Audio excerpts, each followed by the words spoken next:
or The Modern Prometheus. Written in 1818, this book is a combination of gothic horror story and science fiction. Many of us think we know the tale of young Victor Frankenstein and his creation, which we've come to know as Frankenstein's monster. But you may be surprised to find out the written story is much different than what we know through pop culture, which is why we at Bardstone Publishing wanted to incorporate these classic characters into our Crimson Shadow series, utilizing these classic tales unchanged as our origin stories, where our stories is merely the continuation of the stories, taking these characters' path further for you to read and enjoy. So, if you think you know the tale, you'll be surprised. No spoilers here, but back our project, read this classic tale, and become familiar with Mary Shelley's work. Hello there. It's us again. Is this Odd Musings? No. It's Odd Musings after hours. Or after dinner. Odd Musings after dinner. Oh, and there he is. There he is. Hey. Kevin heard dinner and said, I'm in. That's right. Cheers. He was like, you got whiskey, don't you? I know you do. Yeah. I just got done with steaks on the grill, so I'm very happy. We had hamburgers on the grill. Oh, I had Jersey Mike's. Ooh, that's not bad either. I love Jersey Mike's. Well, today's the day of you giving. Get it Mike's way? No, because I don't like tomatoes. But it's a day of giving. You can say Mike's way without tomatoes. I know, and I do. But today's the day of giving for Jersey Mike's. So 100% of all sales goes to charities. So I always try to support that because I like good sandwiches. And other than that, I've been cooking all freaking day. I just took 10 whole chickens off of my smoker. Wow. Yeah. So I mentioned in the show this morning, I'm cooking for my cousin's baby shower. So I did the pork this morning, shredded that, got the chickens off. They're cooling now, so then I can debone them. And then I've already got 4 mac and cheeses sitting on the smoker, and I got to do 4 more after that. So I've been busy cooking. Good. But I did do steaks yesterday.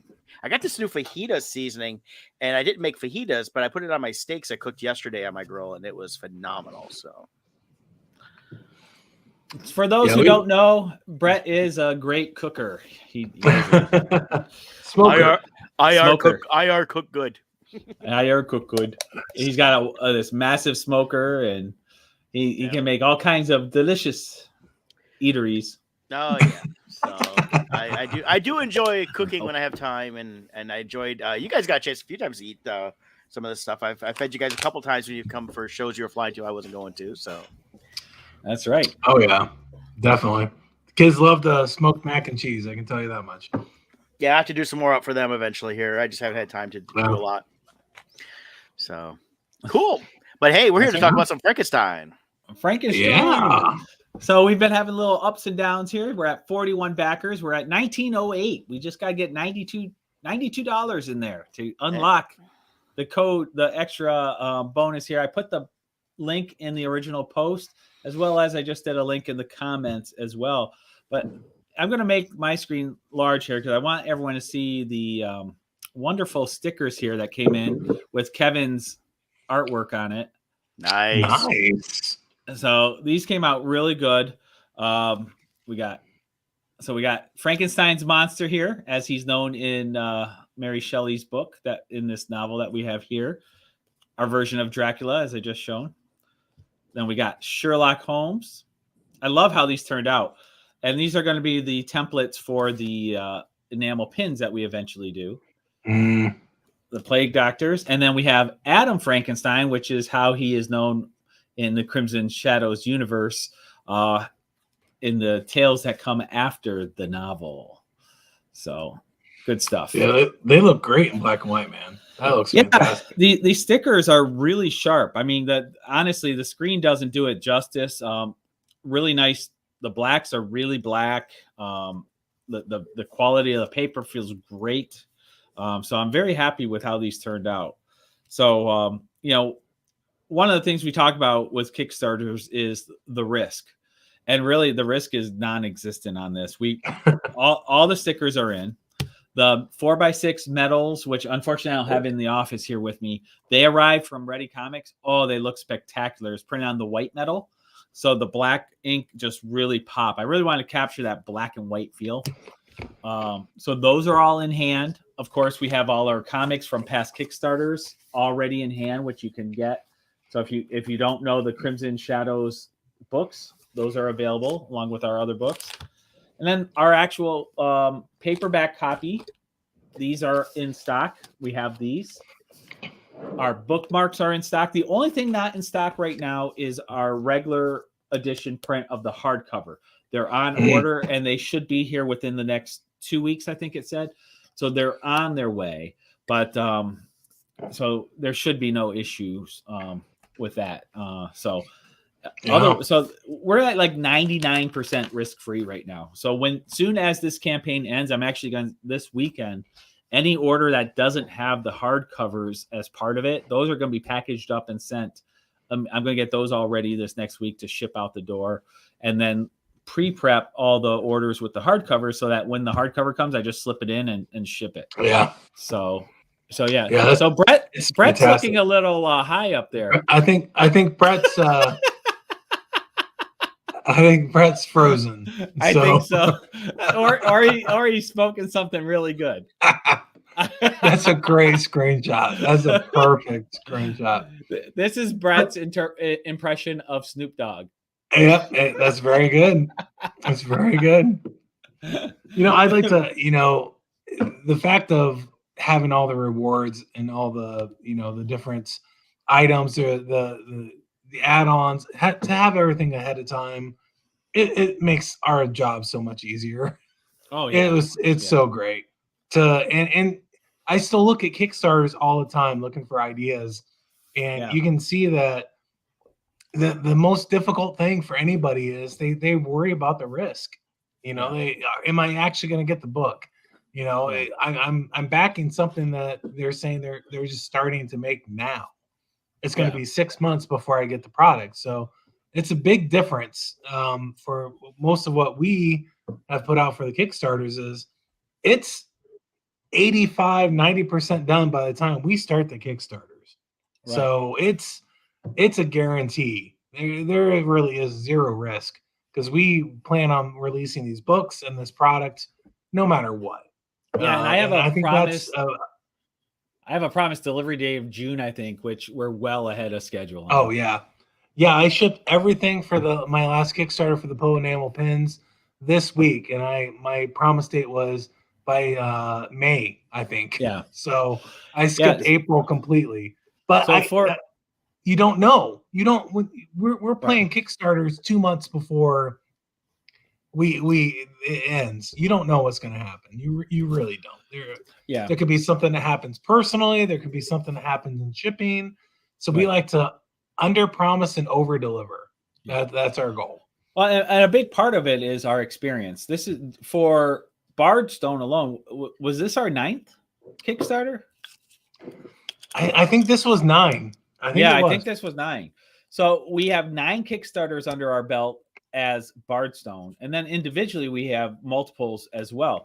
So we have a lot of experience under our belt, and that's part of the learning curve. Is I have one Kickstarter I backed. Well, there's one from 2012, still hasn't been filled, but even more recent, there was a particular Kickstarter. It looked amazing, and I don't think they had enough experience to understand their own process. Right. The artwork is amazing. Right. I'm not going to name it because I think it's a quality book, and I don't want to give it a bad name. I don't want to worry people. But the point is, they're inexperienced. They didn't judge their own time window for finishing the project properly, and they didn't judge the time to get rewards in properly. So they've been having to do and it's really sad, because you can feel for them. You can tell they want this product out, but they're constantly having to post, "Oh, we're sorry, we're extending it another couple weeks," and really just bite the bullet and say it's going to be 3 months or whatever. Don't do it in 2-week increments or something. Right. Just, so with us, we've come to learn our schedule much better. And even what we think it is, we'll actually put an extra 2 months because we have no control over the shipping and things that are outside of control, we have to budget for. So we have 9 successfully funded Kickstarters, and this will be our 9th on time delivered Kickstarter as well. Yeah. Not to mention our individual ones also were all successful and removed. I don't know. I don't know if Brett's trying to. I removed him so we didn't have the embarrassing face on the screen for him, but I don't know. he may try to sign in on himself, or I don't know, or if he's clicking it to open it, I'm not sure. Because like it just popped back on the screen and I didn't do that. So it could be he might be trying. He might be trying. See, now it went off. I don't know what's going on. He just signed out. He's going to sign back in. But I bet he signs in with his cell phone next. But anyways, with Kickstarter, there's some things we want to point out here. We try to put as much value into this as we can. Being independent publishers, the biggest cost is the publishing. It costs money, and it's high volume that gets you the lower price point. So we truly do charge what we can, and through the stretch goals is where we try to make your value even better. But here's some of the different rewards you can get. You can get just the bookmarks. If you just want to show your support and just get something small, you can get the bookmarks. You can order the paperback edition, and you get the bookmarks for free. These, I think there's 2 or 3 left of these ones, a proof copy. So I did a run early. It's labeled on the inside as a proof run, and it's individually numbered and signed. So that's $28. There's only a couple left. There were only 20 printed of those. Hardcover is $30, and you get the bookmarks for free. These are sold out. The proof copies of the hardcovers are sold out. There were 10 of those. And then we start getting into sets where you can combine stuff, where you can get the hard and soft. A lot of people bought this one. So that'd be great if you want both copies, or if you want to give one as a set, as a gift, that'd be good. And then for those of you who don't know the Crimson Universe yet, and you want to get a set of the books, here's where you can do that one. You get, for $80, you get the full package there. And then we start getting into our value packs. Hey, there's Brett. There's Brett. Hey. There we are. Yeah, it's just my computer showed me online with you guys, but then I was gone. Yeah.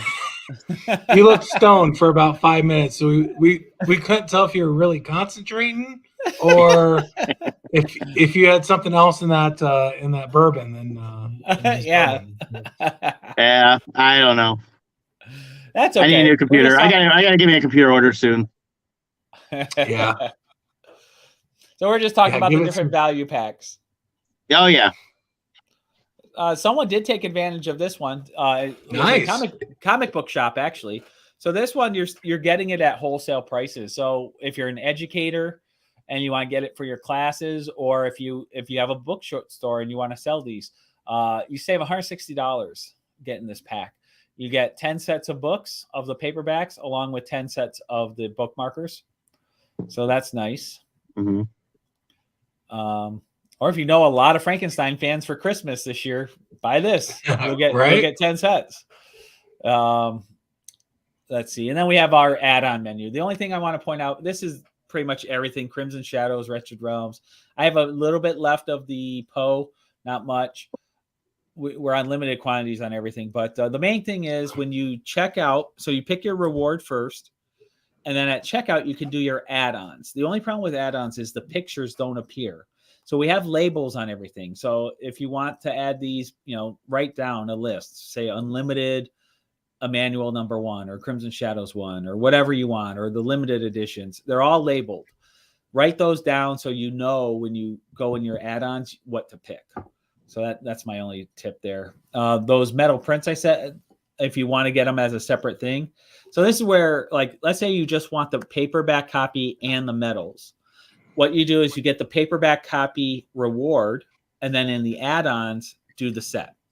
And if you do the set of 6, you actually get one free. So that's a nice little savings. And some more add-ons. We got this. If you love metal prints and you don't have any of ours yet, we now have 26 available. So if you buy the entire set of 26, you're going to save $80. So, and that includes our newest ones there. And I have 2 of these left, of these Poe metal trading cards. I don't know if those are sold out or not yet. I don't know if anyone. I've only got it. Yeah, I've only got a couple of those left myself. Yeah, I had 2. So they're for $8 if you want them. And some 4x6 Poe mini prints. They're on a quality cardstock. And that's it. Any tips, Kevin, on add-ons or anything for people who are? No, the add-ons is the best feature Kickstarter's given us over the last 2 years when they've added it. It's just a great way to be able to customize what you want. So, even if you just want to grab the book, you can pick up all the random, the individual issues or little prints, and you can really customize your reward. It's really enabled people to really pick and choose what they really, really want. And as you and I both think a week ago, we went through a survey from Kickstarter where they're asking us what we'd like to change. And one of the things we really would like, I think both of us agree, we'd love to have the add-on menu with pictures. Yeah. That would really, really help. But believe me, in no way are we complaining, because the add-on feature on Kickstarter is a fantastic option. Yeah. And we're really happy that it's there. Yeah, ideally, A, allow pictures, and B, allow it to be permanent so I can just shift it over to the next Kickstarter I do. Yeah, that would be nice. That would be nice. But it's a daunting task to set up the Kickstarter campaign every time. So here's what I'm doing with these books. So if you have read the Crimson Shadows universe, we've got Dracula, we've got Frankenstein, we have Dr. Jekyll and Mr. Hyde that are on their way into the series. We have all these characters, but what we're doing is we're taking the original novels and using them as the origin stories for these characters. And then the Crimson Shadows universe is the continuation from there. So we don't change the original novel. Yeah. But what I'm doing is, because comic books are a very limited format to tell a story, I'm using the prologues and epilogues of the novels to have our version of Dracula narrate and tell you the connecting points between the novel and the Crimson universe. So if you want to get Dracula's side of the story, you got to buy these novels. So some stuff is revealed in here. I have a big reveal coming in the Dr. Jekyll and Mr. Hyde epilogue that's coming, revealing more of what Dracula's ultimate plan is. So what I'm trying to do is kind of like Marvel in a way, where Thrawn throughout the series, for most of it, there was never a movie about Thrawn. He always appeared at the end and in the epilogues and post-credit scenes, where he became more and more menacing through these little side stories. You mean Thanos, right? Oh yeah, I said Thrawn. Yeah, I knew you meant. You're stuck in Star Wars. I know. I shouldn't be right now because Moon Knight was so good this morning. Did you watch Moon Knight, Kevin? Not yet. Not yet. I'll be interested to hear your take. I liked it. Kevin, Brett did too. Anyways, so I'm trying to use this as a way where I can get a little more detailed in Dracula's thinking and what his past attempts have been, what his involvement is with these various creatures, and then where he's trying to go, project out what his future plans are that we see in the Crimson Shadows universe. So it's a neat way, I think, to kind of tie it all together. Yeah, everyone I've shown or mentioned our idea and this approach has absolutely loved it. So it's a very unique way to introduce all the original novels to everyone while not doing any kind of alterations to the story itself. It's fantastic. A pleasant surprise in all this, and a lot of these stories were written around the same time because of what was going on in the world. In many levels, there was like the year without a summer, where it was all dreary and the sun was blocked out and caused a lot of like depressing thoughts, and so a lot of horror was created, like Frankenstein, and even the vampire genre, or you had the change of lifestyle into the industrial age, or the change between how people were viewed in the Victorian lifestyle, how they had to be very structured and composed, but then there were all these experiments and science and things happening, and all these things kind of coincided to create this awesome blend of stories that were being inspired. And going back, I kind of created what my master plan was for Dracula. And what's been so awesome is these books, I don't even have to try to tie them together. There's so many things in there. It's like, oh my God, it just fits. You know, I'm not even stretching on stuff. So it's been great. Yeah. And you said before, it's most people think they know these stories, but they don't. They don't know the actual stories at all. I know we're talking about 200-year-old stories, and I don't want to reveal the spoilers because most people don't know them. Right. Exactly. Yeah, and that's the joy of reading these things after so many years. Like we were reviewing Frankenstein, and I had blurred together all the different versions I've seen, movies, read, comic adaptions over the years. I was surprised by some of what you were telling me in the novel. I'm like, my God, I got to go back and read it. I don't remember this. Right. Yeah, it's quite amazing. So we got our number one fan here in the house. Hey, James. James is in the house. James has been awesome. I think he has supported all of our Kickstarters. Yeah, absolutely. But absolute pleasure hearing James's commentary on our books, and we really appreciate it. Yeah, absolutely. So let's talk a little bit about the future of Bardstone. What we have in the works. So Brett, you got your Boomtown Scabs issue 5. That's in the works. That'll here. eventually be done and coming out. Yep, you're doing that as a standalone issue for the next one, and then a trade. Is that correct? Right, and it's going to come pretty quick. I'm not going to do a Kickstarter. I'm just going to get it out there, so you'll be able to get it from me. I'll put up a notification when it's available, and it's going to be ready to go, just so I can get that done and off my plate, so I can move on to my next project. Nice. So we're looking forward to that. Kevin's got some stuff that's on the front burner here, about to come out. Yeah, I'm all done with the all the content for the Poe trade. I've actually sent off to do the first artist proofs for the hardcover. Super excited with the way that turned out. Very happy with everything so far. So shooting for second week in April to launch that right before we head off to Indiana Comic Con. So nice. It's been I'm super happy with that. I love what I've been able to add to the trade that wasn't available in the first 3 issues, and I ordered all the extras and all the rewards and all the stretch goal merchandise this morning. So nice. As Scott was talking about before, our goal is to have everything in hand by the time the Kickstarter ends, with the exception of maybe the books themselves. So really looking forward to that. And the behind the scenes of what your cover looks like and the stuff you're doing, I'm loving. Yeah, I'm very happy. I can't wait to reveal some of the images. I've had some great assistance. I adapted some of the images from past issues, and I've got a brand new cover from an old friend of mine and a great artist, Andy Lee, will be providing the art for the hardcover, and it's absolutely gorgeous. It's something completely different from any of the other Poe issues or any of the other artwork, and I can't wait for everyone to see it. Awesome. That's awesome. And what's after that? What's in your hopper?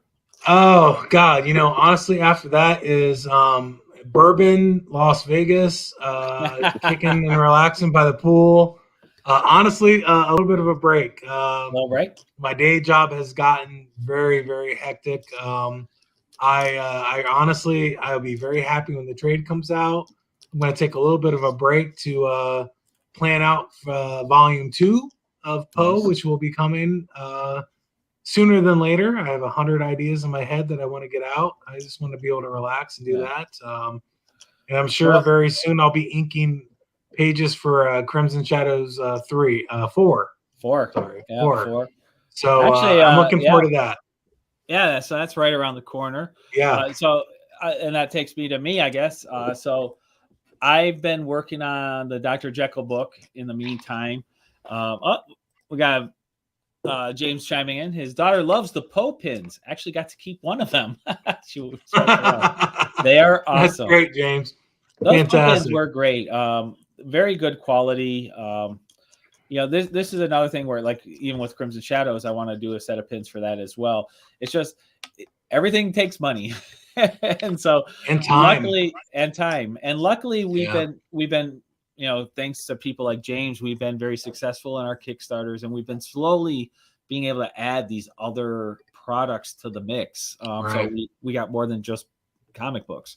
Now we're getting into novels, we're getting into trades, we're getting into bookmarks and stickers and pins, and all those things add up to having a nice blend of stuff that will reach anybody.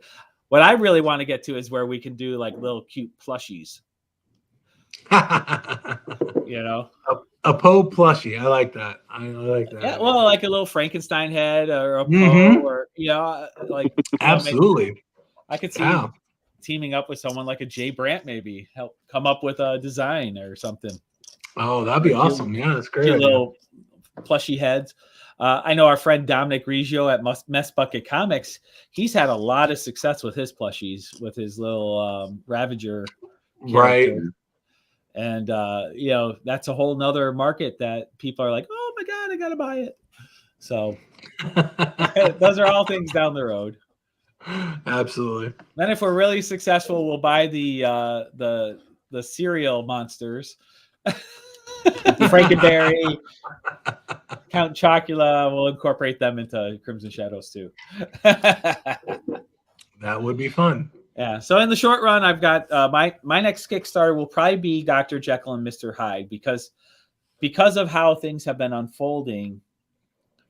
I might rewrite a little bit of Crimson Shadows 4. It's already written, but I might do a slight tweak so that originally I was going to bring Dr. Jekyll and Mr. Hyde in more like issue 6, but I think I see a good opening to introduce him. So I'll come out with the novel first, and then the trade for issues 1 through 3, and then Crimson Shadows 4 is going to be the order of how I think I'm going to release everything.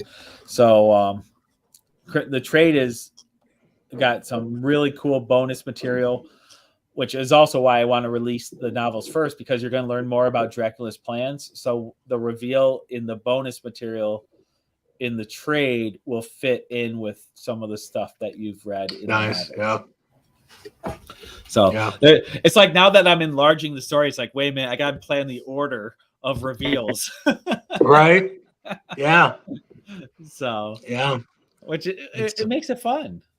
Yeah, it's fun how everything intertwines. So So Brett, for you, when you're a writer by nature and stuff, like what is it like for you when you're writing and coming up? Because for me, this has been a great newly discovered love for me. I never considered myself a writer before, but I've been loving writing this stuff. So how about you? Any tips for an aspiring writer like myself?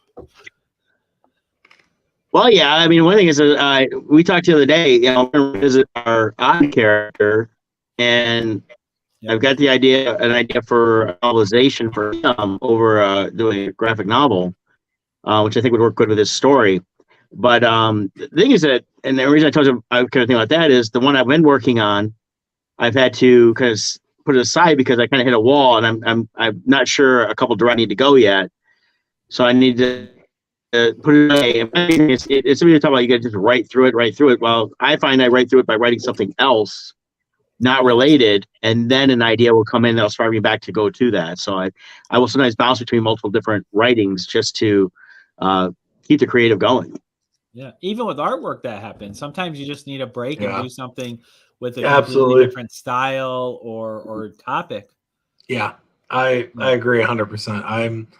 I'm honestly, as much as I love doing everything I'm doing with Poe, I look forward to doing, Crimson Shadow issues 4, because I just ink. I just get to go and have fun and ink, and I can throw a few ideas out there and bounce them off Scott. But for the most part, I just get to have fun and ink and not have to like plot out an entire story or how I was going to plan in with the entire issue. So, and that's how I am. I love it when Kevin does the inks because I'm not thinking anymore either. Yeah, you know, and while I'm doing Crimson Shadows, I'm constantly jotting down ideas or thoughts of like, oh, I like how Scott did this, or I like this reminded me of this, and I jot down ideas on how I want to tell the story or something in post. So Brett's right. It really invigorates your motive or your motivation to go back into your other project, or it definitely helps keep the creative juices flowing, and it helps to use that different parts of your talents that that you don't use all the time. So I really enjoy that. I love the way it makes me kind of wear different hats, and I really enjoy that. That's probably the most rewarding part about all this, is being able to do those different areas of the storytelling. Because on the very bottom of all the totem poles, I would put writing. I am not the writer, but I enjoy telling a story. But the words escape me at most times. So for Kevin, that's where he just inserts beer. That's right. They drink a lot in my stories. Yeah. He's not sure. He just has them guzzling. That's right. Words I definitely love adapting Poe because I get to put my twist on stories that everyone already knows, and all the hard work's already done. I just get to inject the way I viewed these stories from the time I was 13 years old, honestly. So it's fairly, it comes pretty easy. So well, and like James or anybody else who's sponsored our Kickstarters in the past too, if you've done the pose, or even if you haven't, if you get a chance to meet us in person, really talk to Kevin about the Poe stuff, because he's given life to Poe in a way it never resonated with me the way it did after talking to him, because he's a true fan, and he has a really cool take on these poems, and he realizes, like, like, I know, is it Telltale Heart, where he never reveals who's actually right. Yeah. But a lot of people assume they know how he's writing it, what point of view he's writing from. But after Kevin talks about it, it's like, oh my God, you're right. It never is revealed. So it gives him room to kind of show you maybe from a different perspective than you ever read it from. So that's the cool stuff there. Yeah, that's what I love about being able to do this, and again, everyone out there that's supporting the Kickstarters and has in the past is for this one. We greatly appreciate it, and we can't keep doing what we're doing without you guys. So thank you guys so much. And all three of us, we have a long past with comic book conventions and doing fan art, and I think you two will attest to it. Is the problem with fan art is this, from a creative point of view, is it's fun on one level because you're creating these you're creating these images of characters you love and stories you love, but over time of always doing these pictures, because it's all about cranking them out and getting that next, it's like putting out sugar, candy for people. People are doing these impulse buys for their favorite characters, but over time, from a creative standpoint, you mentally kind of get bored of it. But two, from a skill set level, you use kind of you get, like, for instance, for me, I have a certain helmet series, or Kevin, you have the split faces, and we all have our own little niche that we get known for, and you kind of get trapped in doing those same images over and over again. And I can see how for musicians too, they get known for a certain song and everyone just wants to hear that song. And so creatively you start to atrophy because you're not exercising your other creative muscles. And Bardstone has really given us the chance to stretch and go beyond what we thought we could do, I think. Yeah, agreed, 100%. It's so much more rewarding, and you said it. You get to the point you almost dread doing artwork, and that's the last thing I ever wanted. You get burned out because you're not doing what you want to do. So, now I will admit there's been a couple of things I've seen. I'm like, ooh, I have an idea for that. Some fan art. I don't have the time at Right. all, but I for the first time in probably 2 damn years, almost 3 years, now I had a couple ideas. I'm like, ooh, I like that. I like that Right. idea, and I jotted it down. It's probably the first things I've jotted down for ideas that weren't our own stuff or Bardstone or what I was thinking of since pre-COVID. I mean, Yeah, I think it's been 2.5 years since actually my last piece, I think, was the Baby Yoda I did, which was end of like October of 2019, if I remember right. So yeah, it's been like 2.5 years since I've done a fan art piece, and I don't miss it. I do every now and then, like you, an idea will pop in my head, but my love for what we're doing and how much I put on my own plate has stopped me from doing it because I want to keep pushing. And but like you said, you kind of get bored of it, and now we're starting to get that little bit of like, oh, what if we draw that? Because we've been away from it for a while. Yeah, exactly. So yeah, it's a little tempting, and there's a couple ideas. There's 2 of them. I'm like, I really like that idea. I don't know when I'd have time to draw it, but I'd like to. And that's the thing. If I'm going to enjoy doing it, I'm okay with it. Right. I stopped enjoying doing a lot of what was going on before we started Bardstone. I really did. Yeah. Actually, I enjoyed going to the shows, but I didn't enjoy a lot of what I was drawing. Yeah. A lot of what I've been doing with these 2 books too, the Frankenstein novel here and the Dr. Jekyll book, is I've been actually inspired a lot by Kevin, because Kevin, I feel, does such a spectacular job with his black and whites. And so for me, part of doing these novels this way has been to really push myself to go pure black and white. And I cheat a little bit. You see grayscales and stuff too, but I really wanted to push myself to go far more black and white than I've ever done. I love most of my art, from people who know me. I do a lot in the gray shades and getting the shadows. And I like to show like very subtle transitions and stuff. Whereas the big chunky black and white hardcore, it's very difficult for me. So these projects have been a way for me to try to stretch it a little more.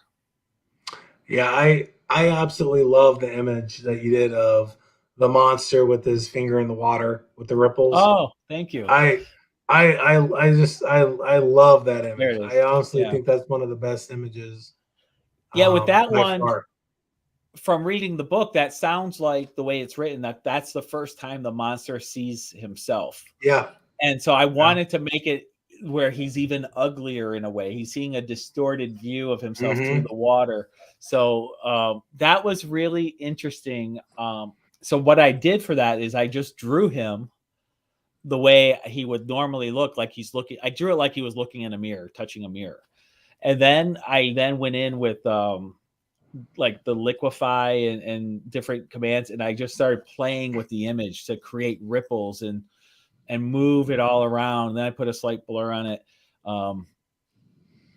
And it gave me this really cool feel. I was like, oh, I really like how this turned out. It's a great image. I mean, but normally I wouldn't do an image like that, but this is where it's like stretching me to try something different. Well, and sometimes, black and white's a little more powerful. I prefer a lot of artwork in black and white. Honestly, I love those stark contrasts of that you get between the negative and the positive spaces. See, I'm not brave enough to do pure black and white. Like, you can do really good pure black and white. So I kind of cheat a little. Like I started incorporating like these lines to create like that. Oh no, the gray tone stuff. Yeah, I totally abuse that too. Don't get me wrong. Like ink washes and things like that. I love to add. If it's not even the tones of the grays, I love to add the textures to that. Or it's the same idea as doing cross hatching or different. The ways that you do. It's just to add that different dimension. If you're not going to do a gray tone, then you do something to try to break up the eye and trick it into seeing a gray tone. And and you're doing the same thing. It's just I love seeing artwork like that, and it's it's a great way to see the art through a different, and some of the images where it's much more bright because, well, they're inside. It's not a dark image. It's not a sad time. It really does resonate well by telling the story that way. And that's why I like having Kevin do my inks, because he does such a good job. Like certain scenes in Crimson Shadows 3, like inside the church there, where they're talking in the room there out there, and you see the ceiling fading away into black. I'm like, man, I don't know how he's going to do this, and it came back great. But you threw in a little bit of a wash in there, if I remember right. Yeah, to help. A little bit of a gray tone, and that was. I think those 4 pages took as long as everything else, and at least a bottle of bourbon. Just in those 4 pages. A lot of cursing at me. Yeah, but it was so great. It really was. And again, like you said, I said the same thing. Like, what the? Oh, Jesus, how am I going to do this? And I had to sit there and think for a little while. I'm like, all right. Work smarter, not harder in certain ways. And then, and I think I said this before, I went back to the old Todd McFarlane of don't waste an hour, rendering this telephone when it's just going to be covered up with a word bubble. So I'm like, all right, what part of this is really telling the story that you care about? What part of this is, do you just need to show what's happening? And that's really what it boils down to. And sometimes it's better for it to be a stark black. It makes it a more powerful image. And sometimes you want the detail in there, and it's that happy in between. And believe me, I'm nowhere at the level of some of these inkers and artists that I love, but it's fun to try. And I really like being challenged. So bring it on. So one thing I want to reveal is this is our novel. This is the cover. It's based on Leonardo da Vinci's drawing of the perfect man, or whatever. I forget what it's called, but where the person is, you see the proportions and everything. So I have Frankenstein, like it's sketched out like front and back of him. But what I'm going to do, what we talked about, Kevin is doing another cover for this.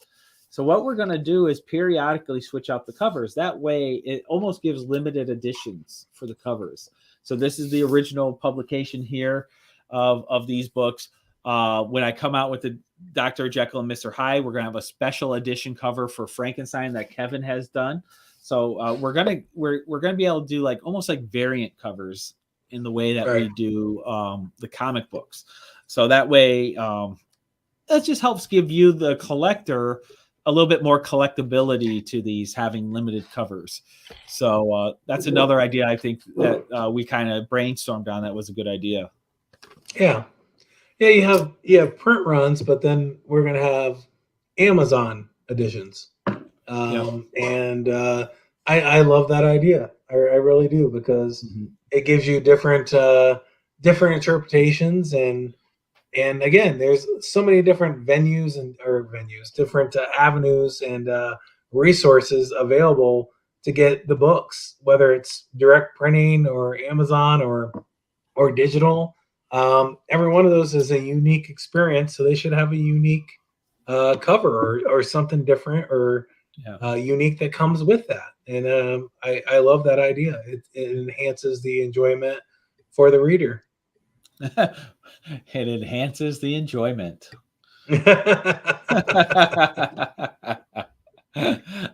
So hey, somebody else did join in there. We have 40 subscribers now.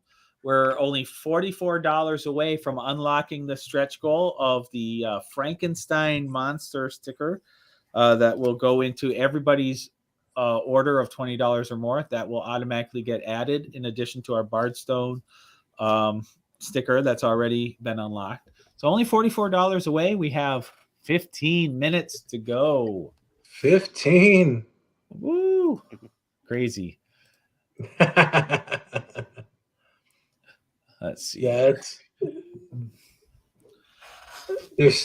I'd love to see those stickers be able to go out, because those look fantastic. Yeah. But if not, I have them in stock for the Dr. Jekyll book. There you go. I'll just have to get Kevin to design 2 more stickers. Yeah, I think I was looking back at some past drawings I've already done. I think I got some good Nice. ideas from my creatures and creators. Oh, that's right. Yeah, That's another one we have to dig out of the mothballs, and we could maybe do Yeah, variant covers yeah. for and reissue through Kickstarter. I've honestly like completely forgot about it. I went back and pulled out some of those images from looking for some ideas for Frankenstein because I knew I had done some portraits of Mary Shelley. Right. So I'm like, I seen you had the picture on the back of that, and I'm like, I've done portraits of her. So I went and dug up when I done the black and white portrait of her. I'm like, I'm going to use that. That'll be cool, And then I started like, hey, I forgot I really like this book. I really enjoy doing this. So yeah, I think it's something in the future to re-release under Bardstone and give it some new life. For sure. Now I still on with you guys? Yes. Okay. Yeah. I had redid my computer a little bit, just cleaned it up, and hopefully I can get back on. So I got tired of holding my phone. That's okay. So I don't want you to feel left out. So any thoughts to chime in here during the last 13 minutes? I like the idea of the re-releasing the creatures and creators, and offering that. If not an initial Kickstarter zone, I think it'd be great as an add-on to some of the existing stuff. Yeah. As a reward, even where it's like, hey, you get this and this. Scott and I were talking the other day. We've talked about our odd character from Odd Musings, and revisiting that. And we talked about originally doing a field guide, and then I was saying, well, I got an idea for a story, so let me try to write that out, and we could do a story. And I like having an idea of having 2 things that complement each other together in a Kickstarter. You have the main book, but then something that's like, hey, because we got this as an add-on, or even offering it as a stretch goal. There's Odd up in the corner. He's actually who we named Odd Musings after. Yeah. So he'll be someday. I was just going through it all again. I was talking to Brett, and it's like, oh man, I absolutely love how the art has come out. It's just we got things, and we got away from it a little bit with we came up with the idea in 2017 with when we launched the podcast. Yeah. And then both of us had to find day jobs, and that kind of took priority. And then as we're going through stuff, it's like we're like, okay, we had ideas, stuff like that. And then with COVID hitting, it kind of launched what we really wanted to do, which is what you guys are seeing now, Bardstone. Yeah.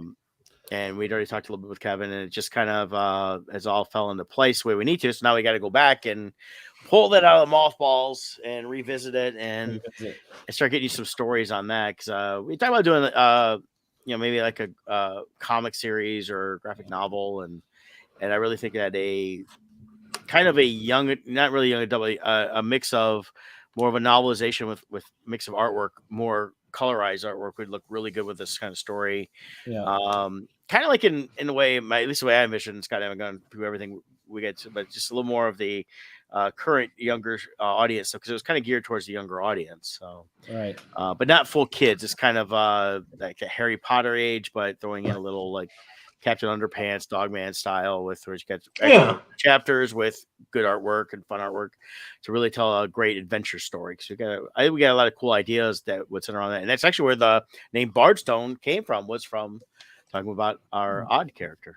Yeah, the Bard stones are the way the odd creatures keep their history in these stones, that they speak into the stone, and their histories are stored in the stones. And a bard is somebody who retells tales, and so that's where the title actually comes from, of Bardstone.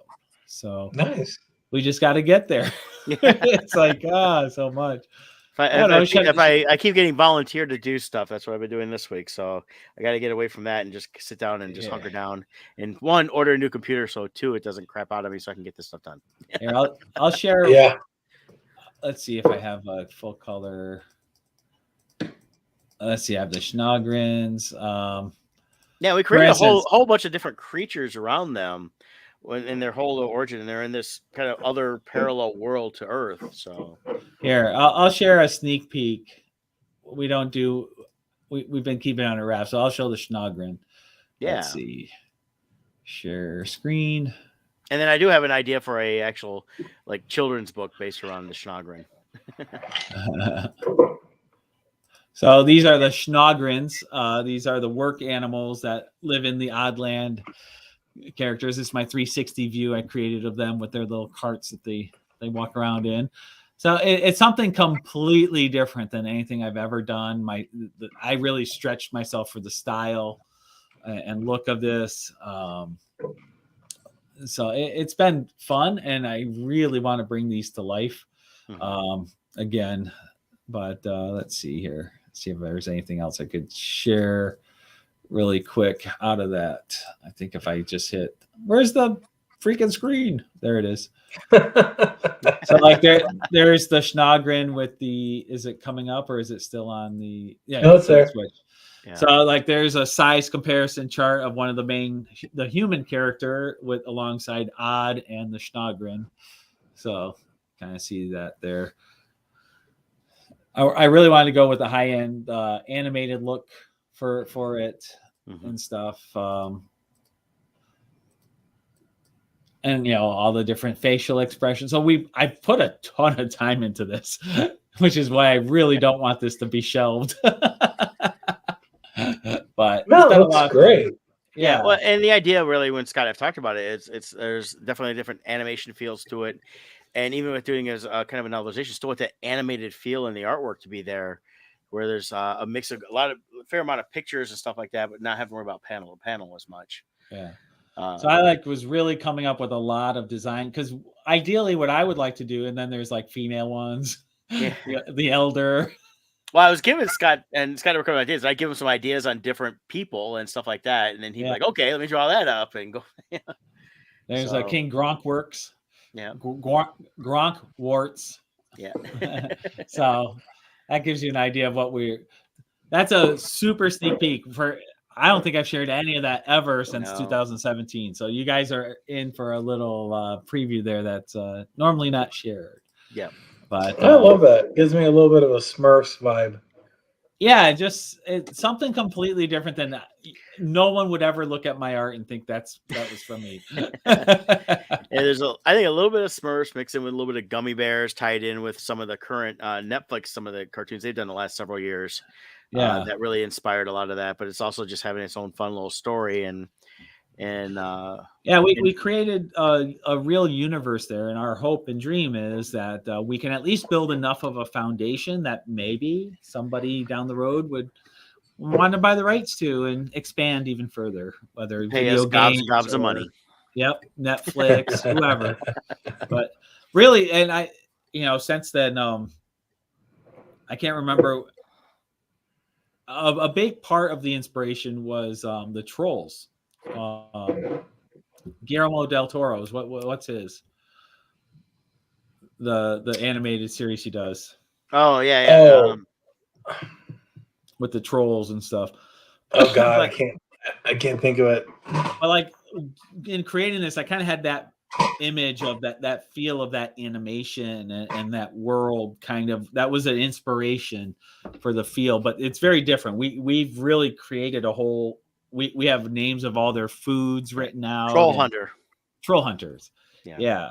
So like we're really designing a universe here as a foundation. So we have a field guide we want to do along with some stories, and then who knows, maybe it can grow from there. Nice. Yeah. Lovely idea. It's a completely different thing. Yeah, completely different feel. And then we have this universe we're trying to grow, the Crimson universe also. Which has been a lot of fun. 5 minutes to go, people. $44 away. We can do it. You can do it. Yeah. Put your back into it. We need a celebrity endorsement here. Yeah. Or a threat. Yeah. Or a threat. If you don't sponsor us in the next 5 minutes, Will Smith will personally visit you and slap you across the face. Yeah. It's the Bardstone bitch slap. The Bardstone bitch. I like that. Good. That's good. Crazy stuff. That's a whole story in its own right there. Yeah. Yeah. All right, I'm posting the link one last time here. 4 minutes to go. You have enough time to sign in, create your account, and sponsor us all at the same time. If you've already sponsored us, do a quick share. Share it to your page real quick. Tell people, get on it. Yeah. Or increase your pledge. Increase your pledge. Yeah, do some add-ons. That's the way you do it too. Yep, all that counts. Yeah. But either way, this is a very successful Kickstarter. Very happy with this. This is a new genre for us. Novels, our bread and butter is the comic books. So it's a little bit of an experiment here with us doing enamel pins, doing novels. Yeah. But the other goal is doing something like this gets us into a new niche category within Kickstarter. And hopefully we're finding new fans outside of our normal fans, which will then only grow our next Kickstarter, hopefully. So we're trying to be very strategic, just like with the enamel pins. That was a whole category of potential fans we wouldn't have had before. So it's new strategery. Strategery. Strategery. Yeah, I was talking to Brandy, my wife, and and congratulations to her, by the way. Yeah, thank you. She's really excited. She's going to start a new job, a completely new field, something brand new. It's scary and exciting at the same time for her, but very much needed. She was doing very well at her other job, and the entire division that she worked for was eliminated. But she's looking forward to the challenge of doing something new, and quite frankly, I'm looking forward to it too, because she was getting kind of burned out. So I see her excited about the opportunities, and I'm really looking forward to her being able to do that. So very good. Very open you were to saying all the vacation time we already have planned. So what'd you say? So I derailed you by congratulating her, though you were actually on another train of thought. Where was I going? I have no idea. You completely lost me. Sorry. Well, I mean, I've been with and I tell people when I'm involved with the Crimson Shadows universe, it's the lettering aspect on it, but I'm really excited about the direction you've been taking everything, Scott, because when I describe it to people at the shows, so I'm always good at pitching the stuff, is I tell people we're starting to incorporate all these different things. That really intrigues them, and I think the more with this coming out now, the next will be the Jekyll and Hyde. When I mentioned that to people, they're like, "Oh, that's kind of cool." And I would say probably a good 75 to 80% of the people have never read any of those classic monster books. Right. Because we're so ingrained with, I mean, there's a billion Dracula movies, there's a billion Frankenstein movies. Jekyll and Hyde's been done a million different ways too. And to go back and actually read the original novelization to see how we're incorporating them, or mostly Scott is incorporating them into the Crimson Shadows universe, and eventually going to create some interesting spin-offs from that, I think is going to really create this great universe that people are going to enjoy even more and more as it goes on. And I keep telling people, just, the best is yet to come. This is all really just kind of intro setup. Yeah, what I find interesting is I mean, I'm a little biased in this, but I feel like we've created a truly unique universe in this. And what's made it so unique is that we're not altering the origin stories, the original novels. We're keeping, people have strayed so far from those in their interpretations that our characters appear to be this insanely unique creation when they're just highly inspired by the original source. Yeah. So 42 seconds. Will somebody sneak in there and take one for the team by breaking 2,000 so we can unlock that final that stretch goal there? Or you can donate $100,000. I'll take that too. Right. We need 10 people from Sanderson's Kickstarter to support our Kickstarter. That's right. Wow. Right. Yeah. Yeah, he's got to be over 38 million. I just need $1 from every one of his backers. We'll break 200,000. Exactly. Here we go. 3, 2, 1. Confetti! That's the highlight. It makes all the efforts worth it just to get that screen. And there we go. Yeah. And now everybody's emails will be lighting up saying, Yep, I just got mine. Gotta say, mine just popped through. Yeah. Yep. So officially cool. 42 backers, $1,956. We're very happy with that. It's just one more chapter in Bardstone. We're willing to take the small steps to build a quality product. We're not trying to just rush this forward. And I feel like this is one more brick that's been laid in the foundation of Bardstone. So I'm very excited for this. Absolutely. So there you have it, folks. Thank you, James. You're a big part of this. Thanks, James. So highly appreciate it. Yeah, hopefully we'll see James down in Indiana next month. Hopefully, yeah. Yep. And or Motor City or both. Yep. I saw they got table numbers for us in Indiana, so I'll be at D10 and Kevin's gonna be at B10. I still have no idea what the layout is because I don't know if they're keeping it the same or changing it up yet. They haven't got a map up, but I just saw our numbers today. So with one of Lexi's 8 emails, right? She had to keep sending new emails like, "I'm sorry." I love her. She is one of the good ones out there. But you notice she did let us know which beer she likes. IPA. I know she always does that. Yeah. So I have to get I always hook her up with an IPA. So. Yeah. Yeah. So he's going to Indianapolis, he said. Sweet. Awesome. I can't wait to see you there. We'll see you there. So on that note, stay on, guys, after I sign off. But before we sign off, next step for Bardstone is Kevin's. We're hoping to launch it mid-April here. So when can people expect the pre-launch page and all of that? Yep. Probably I'm hoping by next week, honestly. Okay. I've already started to do the foundation work and finalize some of the images. So I really want it to be completely built. But I say that now, but I always realize it takes a lot longer than I think know. It will. But every time we do a new one, it takes even longer.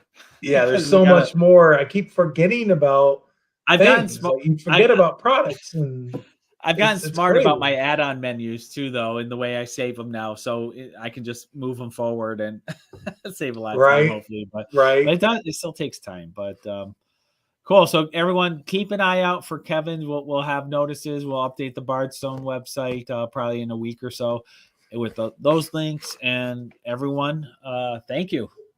Yeah, thank you guys. It. So to you 42 backers especially, you guys rock. Thank you so much. All right. Bye. Bye, guys. Bye.